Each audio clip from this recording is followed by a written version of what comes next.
झारखंड में हेमंत सोरेन सरकार का तानाशाही चेहरा एक बार फिर बेनकाब हो गया है। राजधानी रांची में 10 अगस्त को अपनी मांगों को लेकर शांतिपूर्ण प्रदर्शन कर रहे 500 छात्रों पर झारखंड पुलिस ने क्रूरता की हदें पार करते हुए हत्या की कोशिश और दंगे जैसी गंभीर और गैर जमानती धाराओं में मुकदमे दर्ज कर दिए। देखिए रिपोर्ट।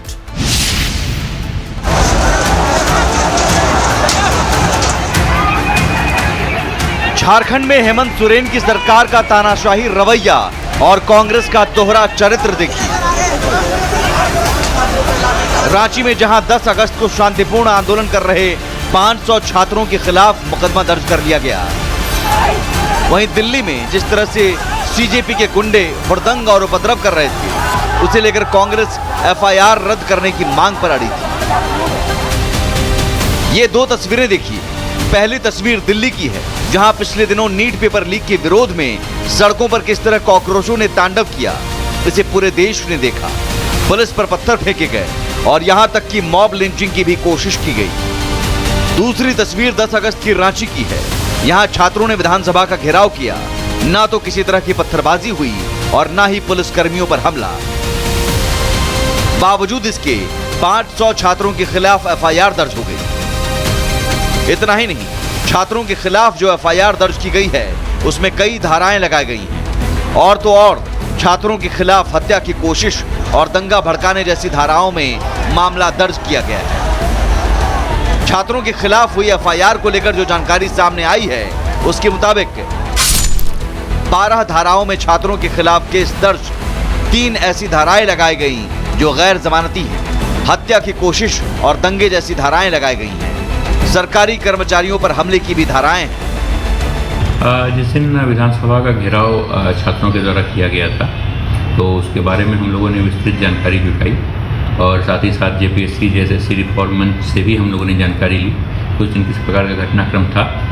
यह बात सामने आई कि छात्र शांतिपूर्वक आंदोलन कर रहे थे, परंतु उसी बीच में कुछ उपद्रवी, कुछ अराजक तत्व घुसे हुए थे, जिनके द्वारा जगह जगह पर विधि व्यवस्था की समस्या उत्पन्न करने का प्रयास किया गया।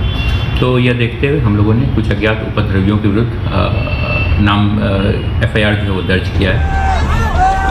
दिल्ली की तस्वीरें तो साफ है, सीजेपी की हर करतूत कैमरे में रिकॉर्ड हुई है, सबूत देश के सामने है।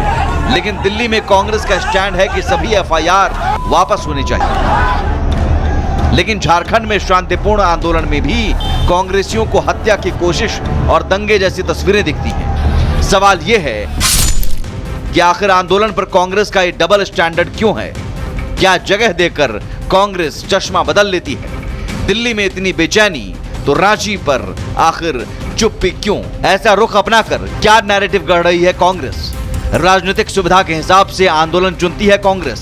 बहरहाल सवाल तो कई हैं, लेकिन आंदोलन को लेकर स्टैंड से कांग्रेस का दोहरा चरित्र एक बार फिर उजागर हो गया है।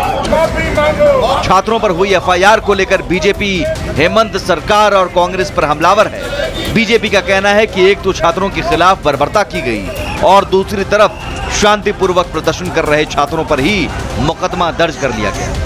देखिए, तानाशाही सरकार का तानाशाही रवैया दिखा। 10 अगस्त को जो ऐतिहासिक प्रदर्शन हुआ था झारखंड की सड़कों पे जेपीएससी प्रवेश परीक्षा में हुई धांधलियों के खिलाफ, उसमें छात्रों को पहले तो बर्बरता से लाठियों से पीटा गया, कई हॉस्पिटल में भी एडमिट हैं और पुलिस ने अब उन पर एफआईआर कर दिया है। एफआईआर संख्या 61/26 विधानसभा थाने में। और कैसी कैसी धाराएं लगाई है साहब? छात्रों पे हत्या के प्रयास का मुकदमा लगाया है। कौन से छात्र आपको दिख रहे थे डंडा और पत्थर चलाते हुए साहब? राहुल गांधी जी, मुख्यमंत्री हेमंत सोरेन जी ने हद कर दी साहब। झारखंड में छात्रों को लेकर विपक्ष लगातार सवाल कर रहा है, लेकिन हेमंत सरकार और कांग्रेस के पास इसका कोई जवाब नहीं है। होगा भी कैसे? जब डबल स्टैंडर्ड रखेंगे तो सवाल उठना लाजिम है। Bureau report, Republic Bharat.